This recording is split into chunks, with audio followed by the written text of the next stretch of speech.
Alegra. Vamos a esperar un minutito para empezar a nuestra reunión de hoy día. Hoy día vamos a hablar de tres cosas, tres puntos específicos.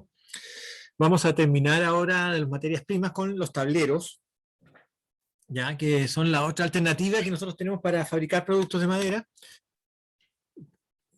que es, como les decía, la compra del producto ya fabricado, que es el tablero. ¿Ok? Entonces vamos a terminar hoy día de ver los tableros. Vamos a ver los tableros y con eso terminamos la materia prima. Luego vamos a ver los primeros procesos productivos. ¿Cuáles son las primeras cosas que nosotros realizamos cuando iniciamos un proceso de producción en maderas? ¿Ya? Siempre el esquema va a ser el mismo, siempre el esquema va a ser de la misma forma, por lo tanto nosotros tenemos que estar atentos a eso. Vamos a ver la primera, segunda y tercera operaciones, que siempre van a estar presentes. ¿Ok? Y finalmente vamos a dar una rápida miradita a cómo se costea una actividad productiva específica. Por ejemplo, cómo costeamos, cómo sabemos el costo de cortar madera, y que, bueno, vamos a hacer el ejemplo de cortar madera con una sierra, pero lo que nosotros tenemos que entender es que este ejemplo es uno, y este es válido para otras máquinas. Entonces, si yo hablo ahora de herramientas de la sierra de corte, esto también es válido para un taladro, para una cepilladora, para cualquier otra clase de maquinaria. El esquema general es aproximadamente el mismo. Entonces, estos son los tres temas que vamos a ver hoy día. ¿Ok? Como les dije, ya tenemos claro, se supone, lo que es el uso de la madera, cómo es la madera, digamos, cuáles son las características que podemos encontrar en la madera, cuáles son las maderas más comunes en nuestro país, las que vamos a encontrar comercialmente, vamos a ir y comprar, ¿ya? Cómo las venden, cómo la compramos, etcétera. Todos esos elementos están claros. Ahora lo que vamos a hacer entonces, básicamente ver la otra alternativa. ¿Ok? Estamos entonces. Ok, profe. Veamos eso. Vamos a ver esto. Vamos a compartir pantalla desde el principio. Ustedes ahora me tienen que decir si se ve, ¿cierto? Sí, se ve, profe. Les cuento, ahora no, si me quieren preguntar algo no me hablen por chat porque no veo el chat yo cuando estoy en esto, así que ustedes háblenme nomás si quieren preguntar algo, interrúmpanme en cualquier momento, no hay problema.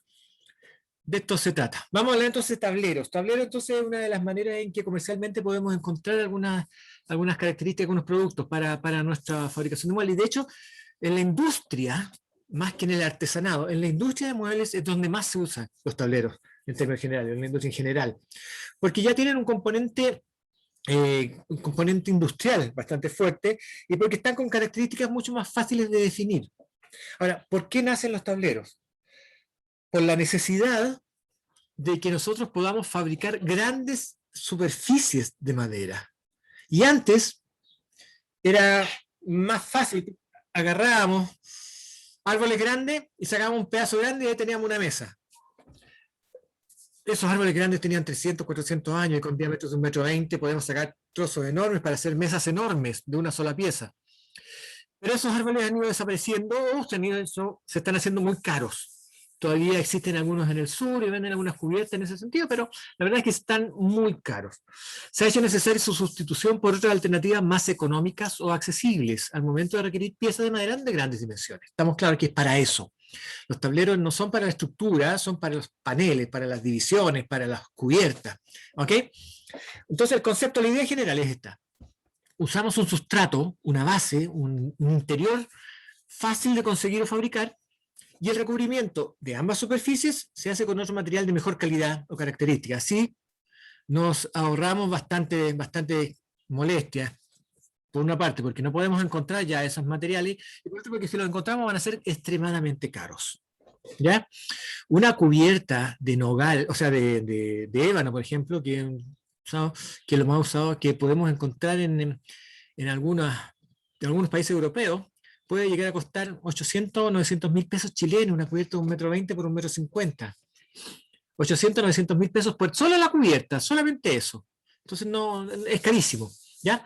Lo que tenemos que tener en cuenta entonces es que este sustrato básico al que le ponemos estas dos cubiertas, estos dos recubrimientos, van a darnos dos caras distintas. Una es la cara misma, que es lo que se queda a la vista después, lo que vamos a mostrar, la parte de afuera del mueble, por ejemplo, que va a quedar visible, eso es lo que va a quedar a la vista, y lo otro es la trascara, así se llama, cara y trascara. Todos los tableros van a tener cara y trascara.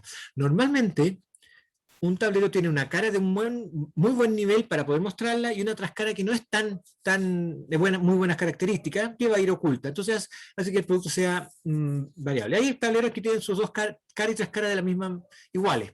Por ejemplo, las melaminas, si ustedes las ven, normalmente cara y trascara son iguales. Ya, pero los tableros enchapados o los tableros en general tienen una cara que es más bonita y la otra cara que no es tan bonita. Y hay que tener claro con eso. ¿Okay? Entonces eso estamos. Siempre va a haber eso en un tablero, cara y trascara. ¿Cuál es el primero que se utilizó? Bueno, lo más lógico cuando la gente empezó a darse cuenta que está quedando sin árboles es hacer la unión simple, tableros de unión. Eso se llama tablero. Esto es un tablero porque está hecho con tablas. ¿Ya? Es lo primero, lo más fácil. Normalmente ahora es fabricado artesanalmente por cada mueblista o carpintero. No es que se venda este producto, aunque a pesar de que de repente aparece por ahí alguno.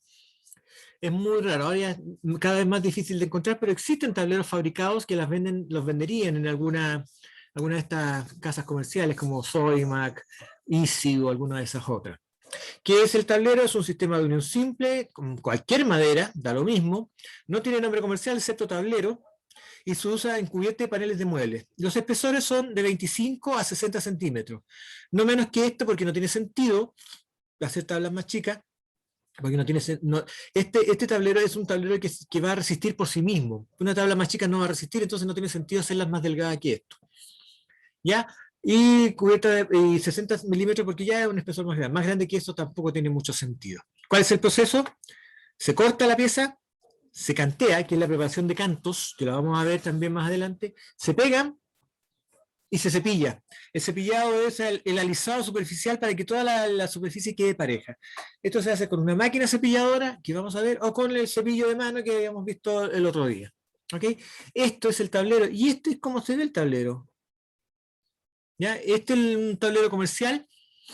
Esto está fabricado probablemente por el mismo artesano que lo va a utilizar, aunque también puede ser un tablero de venta comercial, industrializada. Ya se utilizan de preferencia maderas de buena calidad porque esta es la idea del tablero, usar la madera tal como es, entonces tiene que ser madera bonita, madera resistente, madera de mejor calidad que la otra.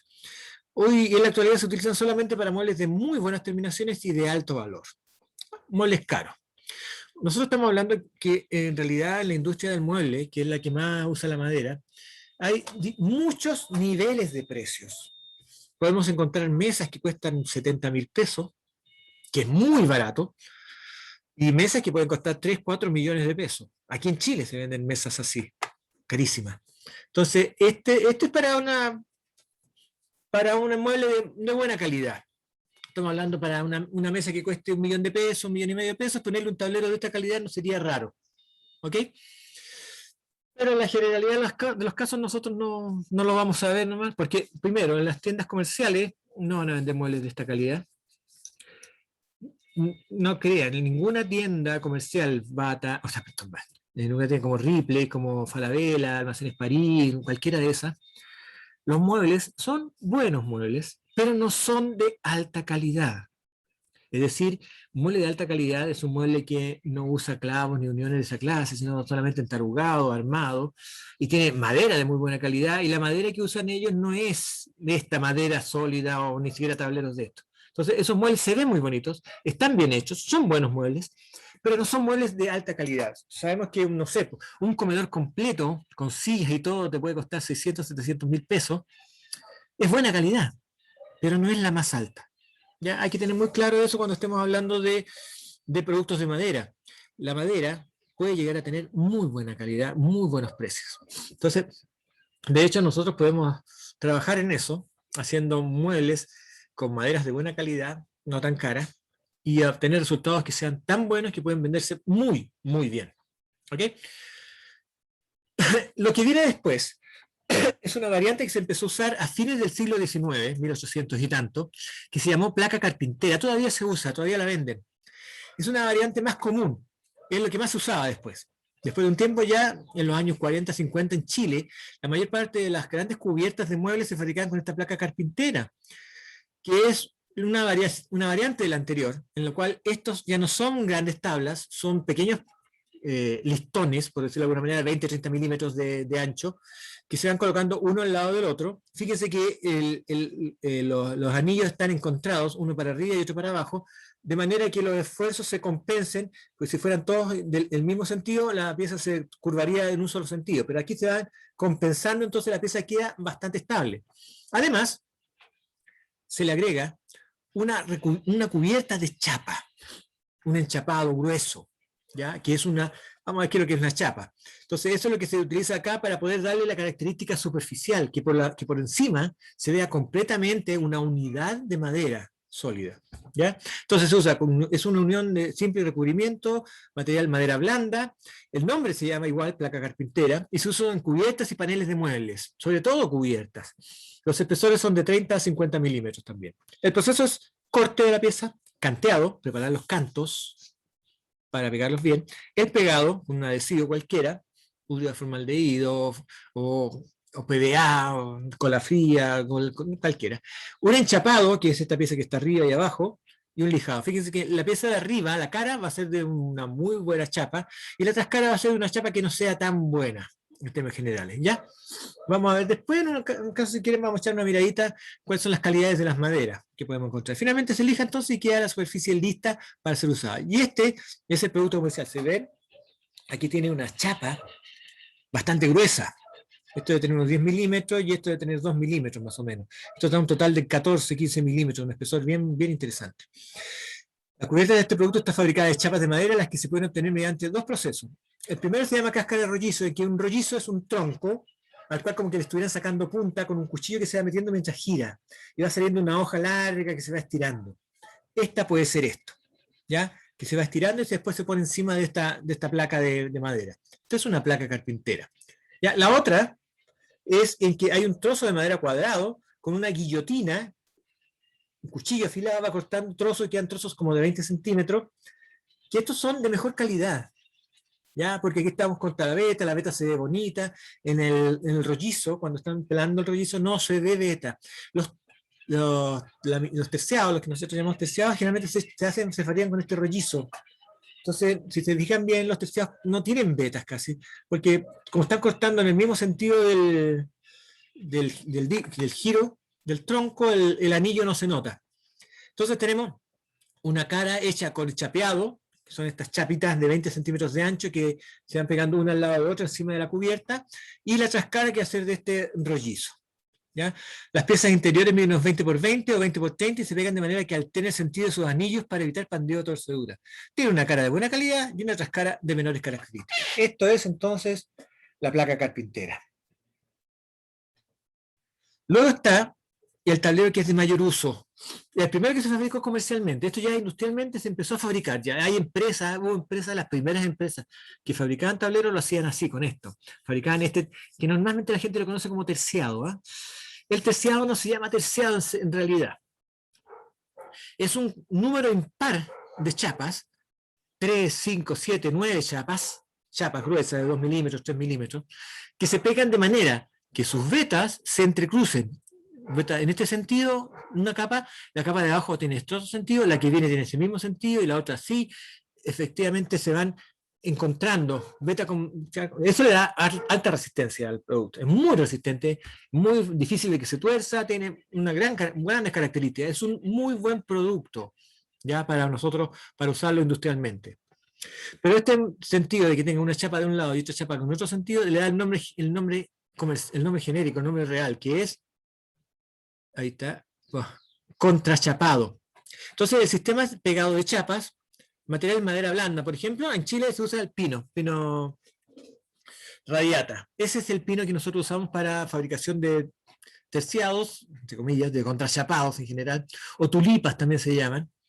¿Ya? El uso es partes y piezas en general. Aquí se usa para todo, fondos cubiertas de cajón, costados de cajón, cubiertas, costados, divisiones, lo que sea. Entonces, el contrachapado es el de mayor uso en la industria. Y los espesores van de 2,8, que es más delgado, el terciado, a 22 milímetros.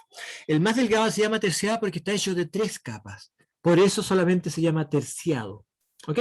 Cuando tiene 5, 7, 9 capas, no se llama terciado. Ahora se llama en general tulipa o contrachapado, que ese es el nombre general. ¿Cómo se fabrica esto? Un desenrollado, que es el rollo al que estamos sacando esta chapa, cortándola a lo largo como un sacapunta. El pegado, donde le agregamos un adhesivo. El formado, donde se van poniendo las capas encima de otras. El prensado. Y finalmente el lijado de sus caras. Esta es la fabricación. Y este es el producto. En su fabricación se utilizan maderas de calidades medias, las que se unen mediante adhesivos del tipo poliuretano o formaldehído. Esas son las más comunes. Debido a esto es que se consideran perjudiciales para el ser humano por sus características cancerígenas. Si ustedes huelen este material, van a ver que tiene un olor un poquito ácido, ¿ya? Y que incluso si se concentra mucho pueden llegar a molestar a los ojos. Es muy fuerte y ese es el formaldehído y es perjudicial, es cancerígeno, un agente cancerígeno, hay que tener cuidado con eso. No, lamentablemente los controles que tenemos en Chile, las instancias de control son bastante bajas, las normas son bastante permisibles, así que es posible fabricar productos así en Chile. No se pueden fabricar en otras partes del mundo, en algunas otras partes del mundo, pero en Chile sí se puede. ¿Ya? Se fabrican con 3, 5, 7, 9 capas o chapas de madera, alternándose su sentido de vetas entre capa y capa. Fíjense que este puede ser muy bonito, puede poner una chapa superficial muy linda, como esta, por ejemplo, que es bastante bonita, que parece que fuera como un eucalipto. Entonces podemos usar directamente, lijamos, barnizamos y está listo para mostrarse, queda una veta muy bonita. ¿Ya? O puede ser que tengamos maderas resistentes a la humedad, entonces la masa del material, las chapas han sido de maderas que son resistentes por ejemplo, que tienen gran fuerza y se van incorporando mayor fuerza entre una y otra y son materiales bastante resistentes, o según los adhesivos podemos hacer lo que sea resistente a la humedad directamente y se puede usar a la intemperie incluso, ya, y que no se eche a perder. Entonces las características técnicas industriales de este producto te las podemos entregar nosotros en el momento en que lo estamos fabricando. Así que es una buena característica, un buen material. Uno que ha perdido su importancia es el cholguán. Yo no sé si han escuchado hablar del cholguán, pero es un producto que era muy común antes, pero en realidad es bastante contaminante para fabricarlo y sus características de uso son bastante bajas, son bastante malas, así que con el tiempo ha ido desapareciendo, si es que no ha desaparecido totalmente ahora. Yo hace tiempo que no voy a las tiendas a visualizar esto, pero me da la impresión que cholguán ya no hay, ya no se vende con tanta resistencia como antes. ¿Y qué se fabrica esto? Son fibras, no son trozos, son fibras de madera pegadas. El material es pino radiata. El nombre es Harbor o tablero duro. Cholguán es una marca, ¿ya? Nosotros lo conocemos como Cholguán, pero Cholguán es una marca. Cholguán es el lugar donde está la planta, ahí en Concepción, hacia la cordillera. Ahí está la planta de Cholguán, así se llama el pueblo donde está. Por lo tanto, le pusieron ese nombre al producto y la gente lo conoce igual como conocemos la Gileo, el Confort, el Cholguán lo conocemos así, pero es Harbor. Se usa para fondos y bases de muebles, para cubiertas, traseras, piezas que no tienen mucha resistencia, porque realmente no tiene mucha resistencia, y los espesores son de 8 milímetros a 6 milímetros. La densidad es bastante alta, 1000 kilos por metro cúbico, es bastante pesado. ¿Ya? El proceso es chipeado, desfibrado, es decir, chipeado es convertir las piezas en chips, que son unos trozos de 2 centímetros, 3 centímetros, 2 centímetros y medio, así. El desfibrado es un proceso que mediante altísimas temperaturas y vapor separa la lignina, que es el adhesivo natural de la fibra, y queda la fibra volando como si fuera una lanita, como si fuera un vellón de oveja, como si fuera algodón. Se esparce sobre una cinta, que es el proceso que sigue, se prensa al espesor que se requiere y se lija. ¿Ya? El producto es este. El proceso de fabricación utiliza grandes cantidades de agua, la cual es desechada posteriormente. Esta agua queda muy contaminada por los químicos y temperaturas que se utilizan, muy contaminada, y se bota al río. Por eso es contaminante, muy contaminante. Además que usan altas temperaturas, en muy altas temperaturas, de manera que esto se quema y provoca el desarrollo de los químicos que tiene el pino y otros químicos que se pueden agregar para dar algunas características. Entonces el agua queda absolutamente contaminada y quemada la madera. Es como la fabricación de papel craft, que papel craft también es papel quemado, entre paréntesis, y también es un papel que utiliza químicos en su fabricación, por lo tanto no estoy tan seguro de que sea una muy buena alternativa a las bolsas plásticas el uso de bolsas de papel craft. ¿Ya? Tampoco es muy eficiente, muy cuidadoso con el medio ambiente. Bueno, el elemento adhesivo es la propia lignina del pino, Por lo tanto, nota mucha más resistencia y no se pueden hacer grosores muy grandes. Si fuera muy grueso, se despedazaría porque no tendría mucha cohesión. Por eso salen espesores muy bajos. Esto se transporta con grandes cantidades de agua, como digo, hasta una prensa que la comprime contra una malla, por lo tanto la trascara queda con las marcas de la malla. La cara queda ¿cómo se llama? Con la marca de la prensa, que es lisa, pero abajo queda la malla, por lo tanto tiene una cara lisa y la otra cara bien arrugada. No, no es un muy buen producto en términos generales, hay que ser bastante sincero. Por la misma razón ya no se está utilizando mucho. El otro que se usa mucho, sí, es la maciza, le llaman maciza. Es uno de los principales tableros utilizados en la industria chilena y mundial, dadas sus características de bajo precio, resistencia media, buena trabajabilidad y la capacidad de ser revestido con chapas u otros recubrimientos. Le llaman maciza, pero no se llama así. El sistema es acerrín de madera pegado. Entonces hay un molido, un acerrín de esto que se deposita en una cinta, se le agrega adhesivo y se prensa. El material, nuevamente, es pino radiata, que es el que más se usa en Chile para todos estos productos. El nombre es aglomerado de partículas. Esto es un tablero aglomerado de partículas. Se usa en estructuras de muebles y recubrimientos. ¿Ya? Los espesores van de 6 a 25 milímetros. Y su densidad es bastante más baja comparada con el Short One, 450 kilogramos por metro cúbico. La forma de fabricarlo es el chipeado, que de nuevo convertirlo en chips, eso es lo principal, siempre en estos tableros se usan chips. Se muele con un molino para dejar este acerrín como fuera el acerrín del serrucho. Se le agrega el formado por adhesivo, con un adhesivo, se lo baña en un adhesivo y esa forma se desparrama en una cinta que lo lleva a una prensa, se prensa y luego se lijan las superficies, las caras, para dejarlo terminado. ¿Ok? Pero así como ocurre con muchos productos, este es más reconocido por su nombre comercial o su principal fabricante, Maciza. Todos lo conocemos como Maciza. Maciza es Maderas Sintéticas Sociedad Anónima, así se llama la empresa. Y el producto principal es este tablero aglomerado. Fíjense, quiero que miren aquí que tiene 3 capas. Una capa delgada, una capa gruesa y otra capa delgada nueva. O sea, las superficies, cara y trascara, son de mejor calidad que el interior. ¿Ya? Es muy buen producto, pero tiene bastantes problemas, porque como está hecho por partículas, por acerrín piezas, se desgrana mucho, se rompe muy fácilmente y los cantos normalmente empiezan a fallar muy rápidamente. Es el más utilizado en la industria mueble y la construcción, principalmente como parte de piezas, cuando está recubierto por chapas de madera, melamina o papeles vinílicos. También se utiliza como adhesivo el urea formaldehído, fenol formaldehído, cosas de ese estilo que también son nocivos para la salud. No son muy buenos tableros los que se fabrican en nuestro país, lamentablemente. ¿Ya?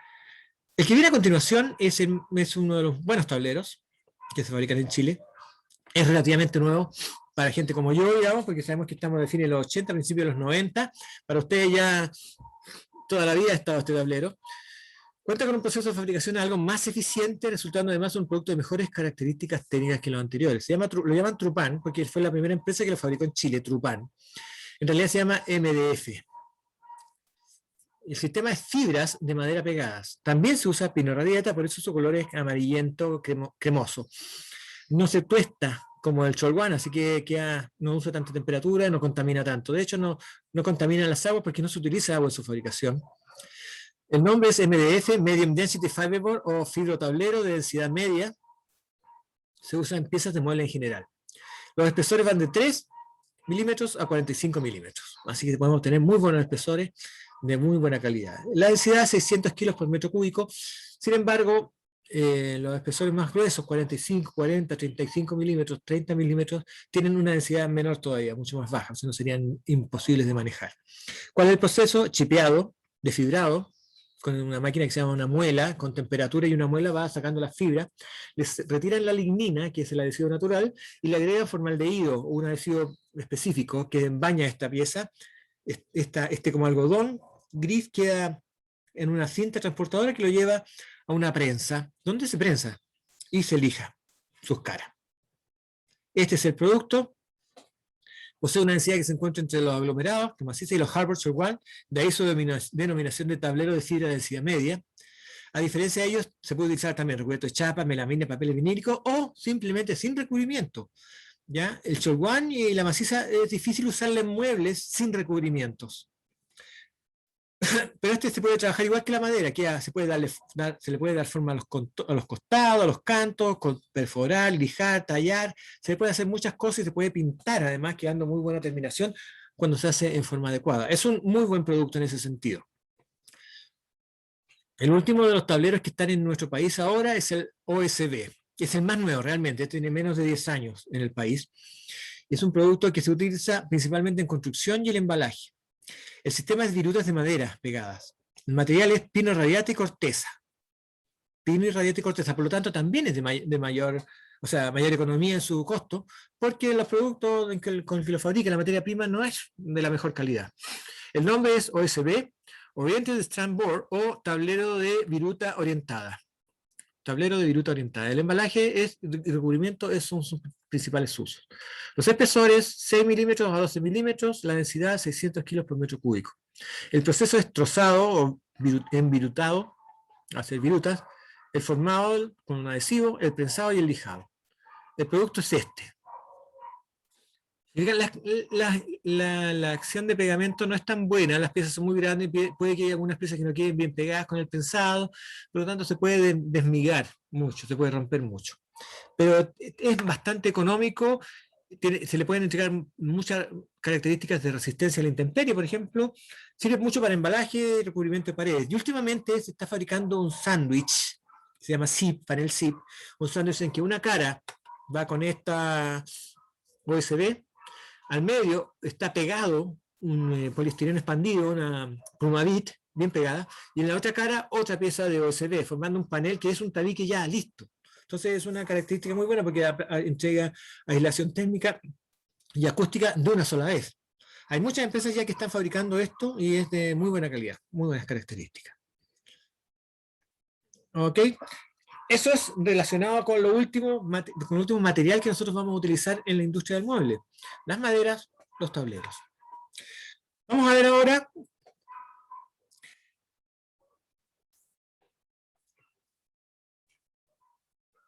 la preparación de la madera. ¿Ok? Que son los primeros procesos.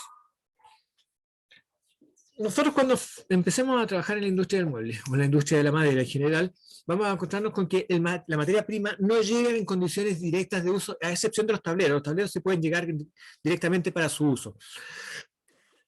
Pero la madera no. La madera generalmente tenemos que tratarla, trabajarla, prepararla antes de procesarla.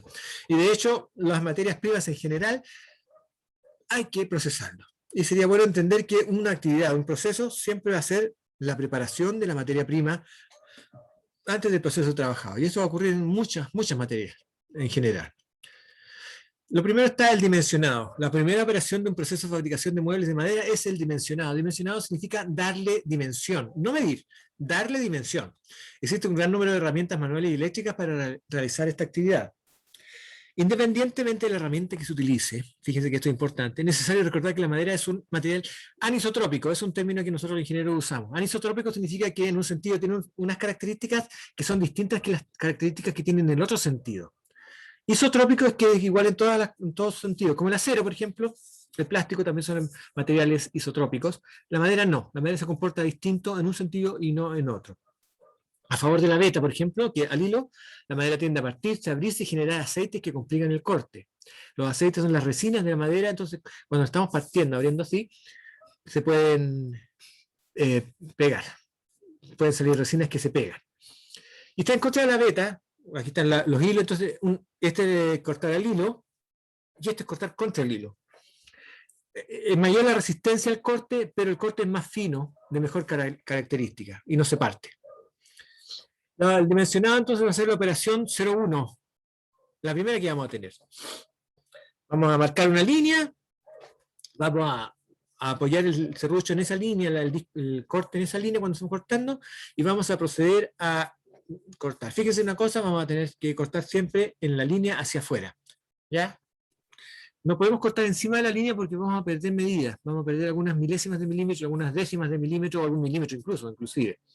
Así que vamos a cortar hacia la línea tiene que quedar pegada a los dientes y queda a la vista. Sujetamos con un dedo, hacemos un pequeño corte hacia atrás, arrastrando para marcar, empujamos suavemente y dejamos que el filo corte no cortamos haciendo fuerza, cortamos solamente con el filo.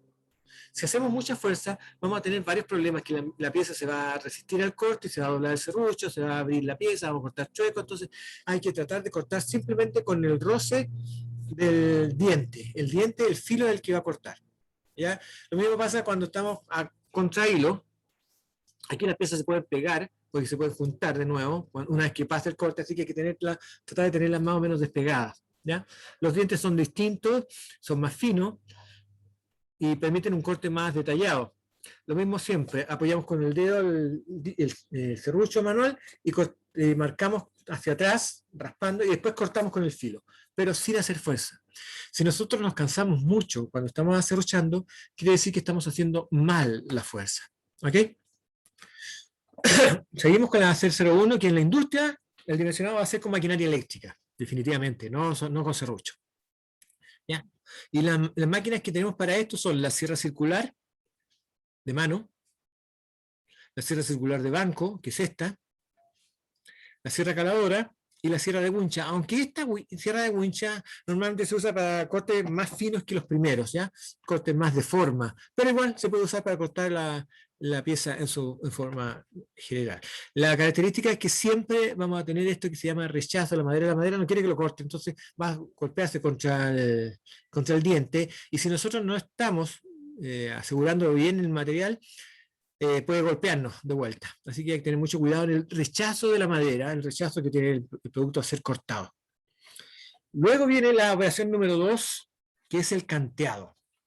Es una operación muy importante, especialmente cuando nosotros compramos materias primas que vengan en bruto, que vengan sin trabajar. Ya las cortamos para usarlas nosotros, para trabajarlas nosotros. Se trata de dejar al menos 2 cantos adyacentes, uno y otro, perfectamente escuadrados a 90 grados y muy lisos. ¿Ya? Una pieza de madera tiene 1, 2, 3 y 4 cantos. 1, 2, 3, 4. Aquí se ven 2, atrás está este y este. 1, 2, 3 y 4. Entonces vamos a dejar, por ejemplo, este y este canto muy liso, ya a 90 grados, con lo cual podemos trabajar. Para eso vamos a usar esta máquina que se llama canteadora, así se usa.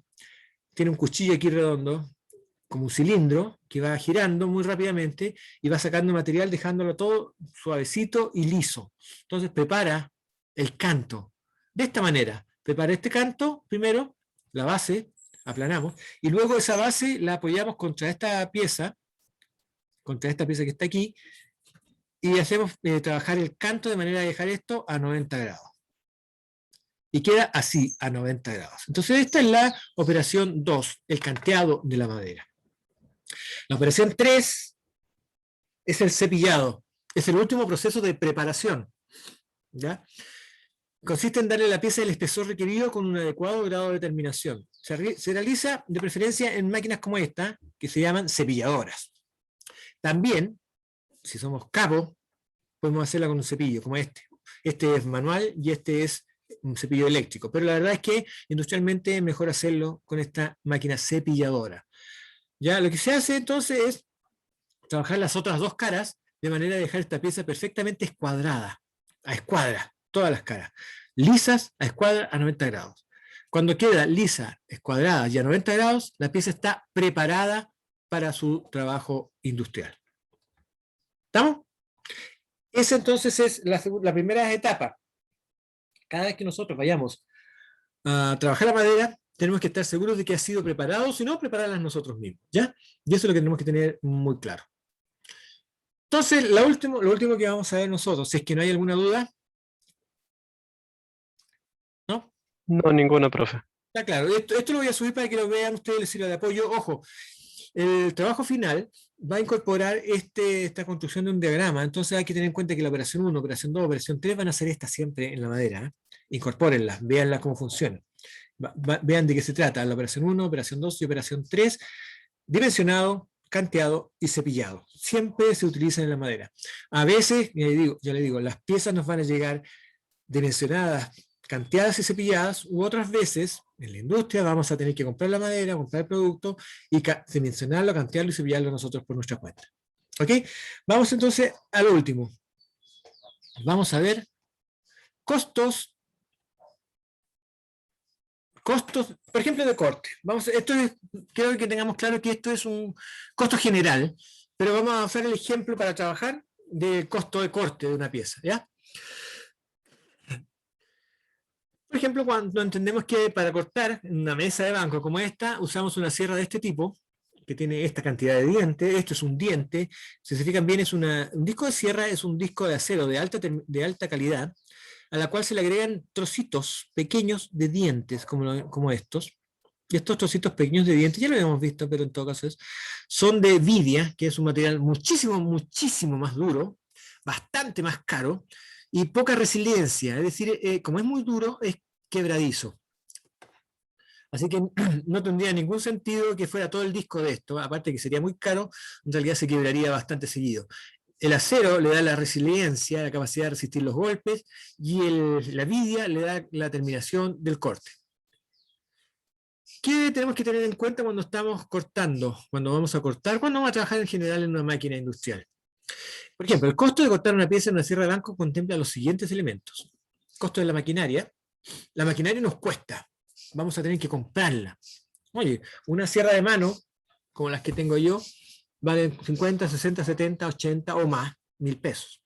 Una sierra de banco como la que tengo yo, chiquitita, vale 300.000 pesos. Una sierra industrial puede costar 3, 4 millones de pesos, o más incluso.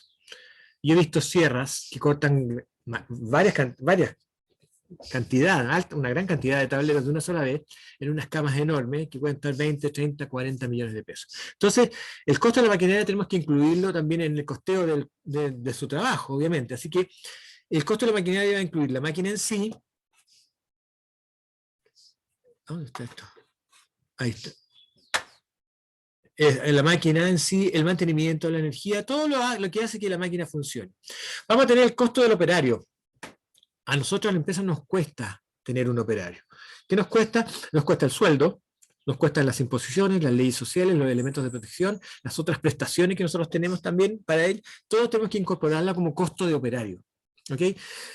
Fíjense que hay una diferencia muy grande entre el sueldo, el sueldo neto, el que recibe en sus manos el operario, y lo que nos cuesta es el mismo operario a nosotros. A nosotros nos cuesta mucho más este operario que la plata que recibe él por su trabajo. ¿Ok? Eso lo vamos a tener que tener claro. Están los costos de los insumos. Los insumos son elementos que usamos para trabajar, pero normalmente a lo mejor no están incorporados al producto en sí. Por ejemplo, lijas, wipe, elementos de protección, o sea, elementos de limpieza, herramientas, no sé, cosas de ese estilo son insumos que nosotros tenemos para trabajar. ¿Ok? El costo del material del trabajo también es importante tenerlo, obviamente. ¿Ya? ¿Cuánto cuesta una plancha de material? ¿Cuánto cuesta un pedazo de madera? Eso tenemos que tenerlo claro. Entonces, los costos de corte van a ser estos 4 costos. Por ejemplo, el costo de la mano de obra, vamos a obtenerlo dividiendo el sueldo bruto total, todo lo que gastamos, las leyes sociales, el elemento de protección personal, todo por el número de horas de trabajo disponible. Aquí está un poco atrasado, pero en Chile el máximo de horas es de 45, no, en Chile es de 40, el máximo de horas que se pueden trabajar, 40 horas. Dando un total mensual de 189 horas aproximadamente. Ahora bien, con un sueldo bruto total de 650.000 pesos, ojo con esto, cuando hablamos de un sueldo bruto total de 650.000 pesos es la cantidad de plata que nosotros vamos a tener que tener para esta persona, pero no es la cantidad de plata que esa persona va a recibir, él va a recibir mucho menos que esto, va a recibir 450.000 pesos, por todos los descuentos de leyes sociales, previsiones y otros elementos más, ¿ok? Así que, ojo, pero nosotros incorporamos todo. A lo mejor él no recibe, además, los elementos de protección personal como dinero, recibe los elementos de protección personal, pero nosotros se lo tenemos que cargar como costo a la persona. Finalmente, entonces, este sueldo bruto total de 650.000 pesos, que es un promedio del que se gana acá en un obrero, bruto, es de 3.440 pesos por hora. Así es. Entonces, 150.000 pesos dividido por 45 horas semanales o 189 horas mensuales es 3.440 pesos por hora. Cada hora que esté este operario trabajando en nuestra empresa nos va a costar 3.440 pesos. Ese es el costo que vamos a incorporar a este trabajo. ¿Ok? Eso tenemos que tenerlo muy claro. Está el costo de corte de la maquinaria, es un poco más complicado, pero también es entendible. Una forma de visualizarlo mediante el uso de la depreciación de la maquinaria. Bien fácil. Este modelo que tengo aquí es muy burdo, muy fácil, pero bien claro también. Con ella puede calcularse el costo de la maquinaria mediante la siguiente fórmula. El costo de la maquinaria va a ser el costo inicial, el valor de la máquina al comprarla, cuánto nos costó, el valor de rescate, es el precio de venta cuando nos vamos a deshacer de la máquina.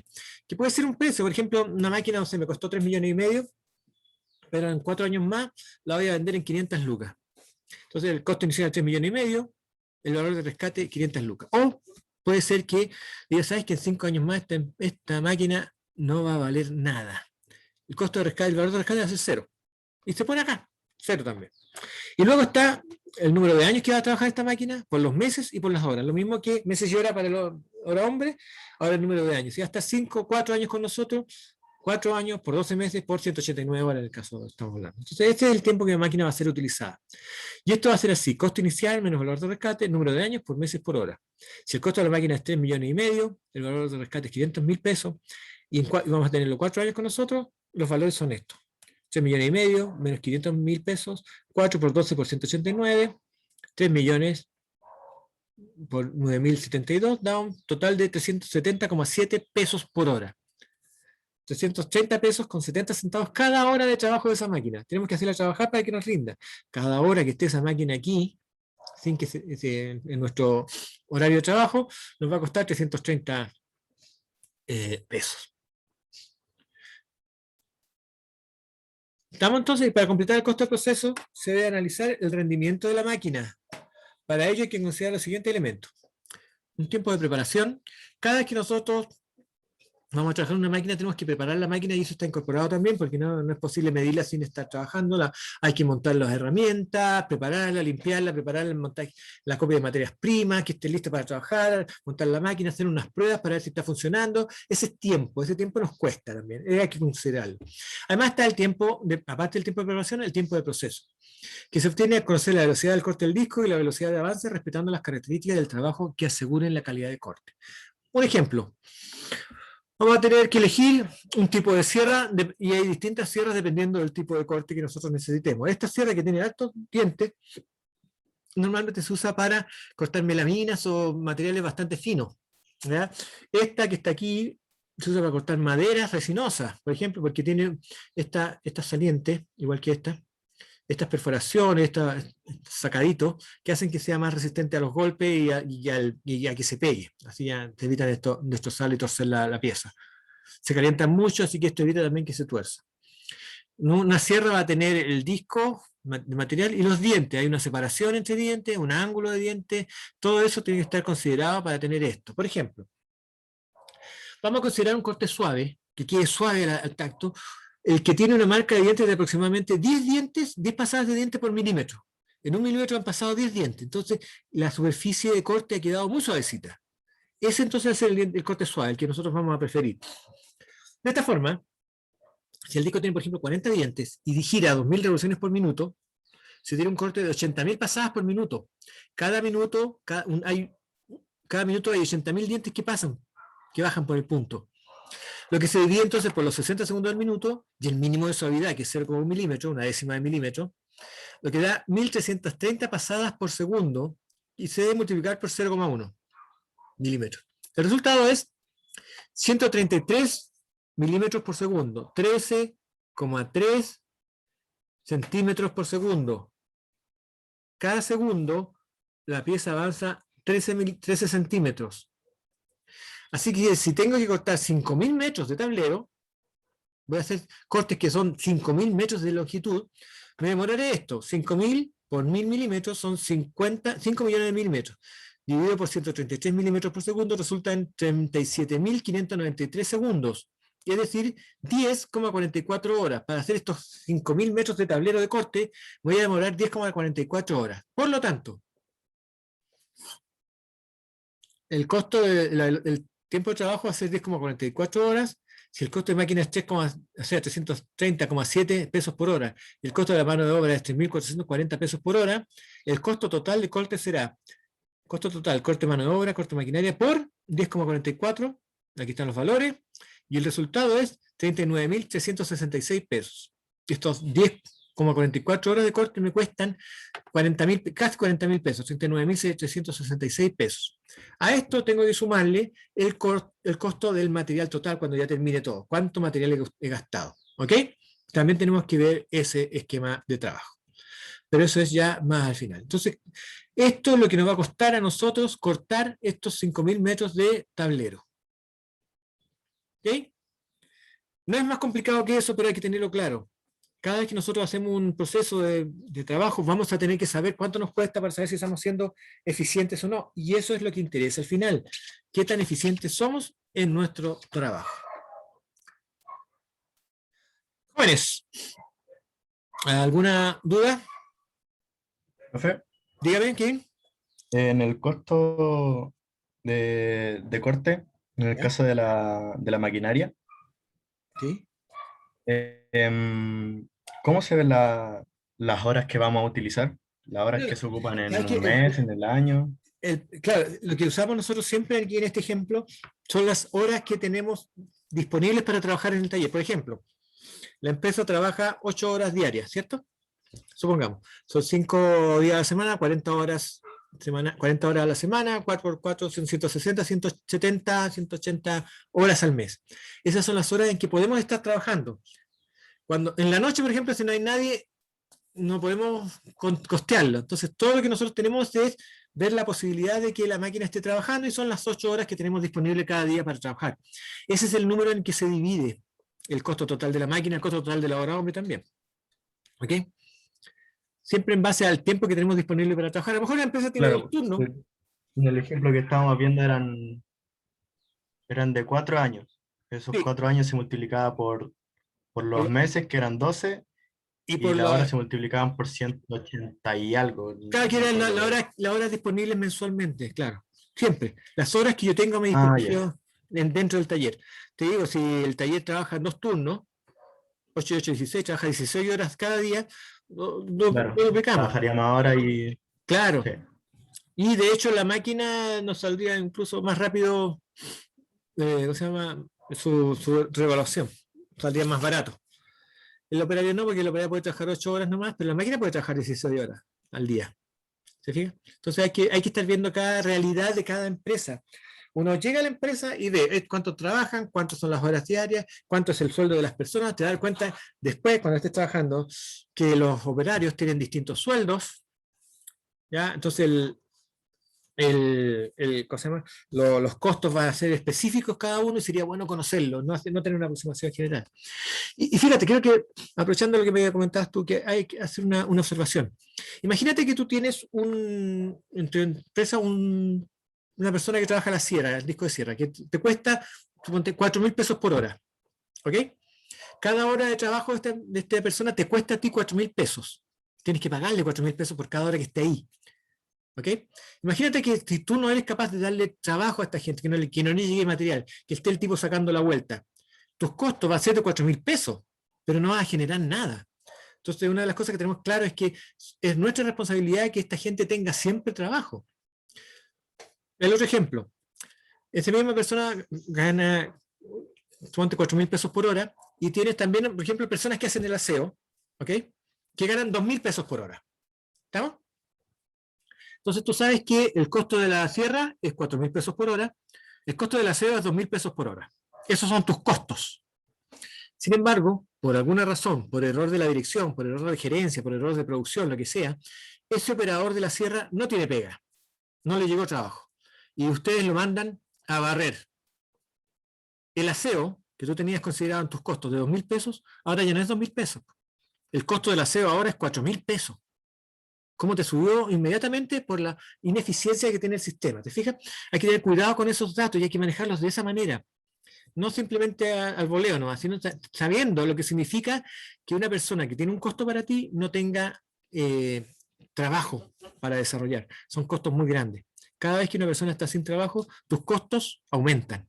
El costo de tus productos aumenta mucho. ¿Ok? ¿Estamos? ¿Alguna duda?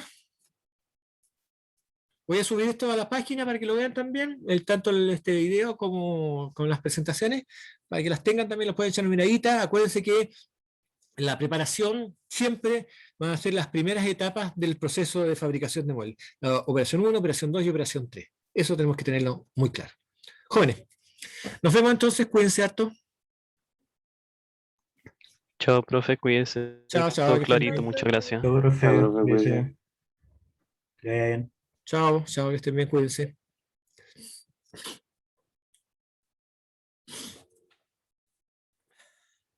Chao, jóvenes.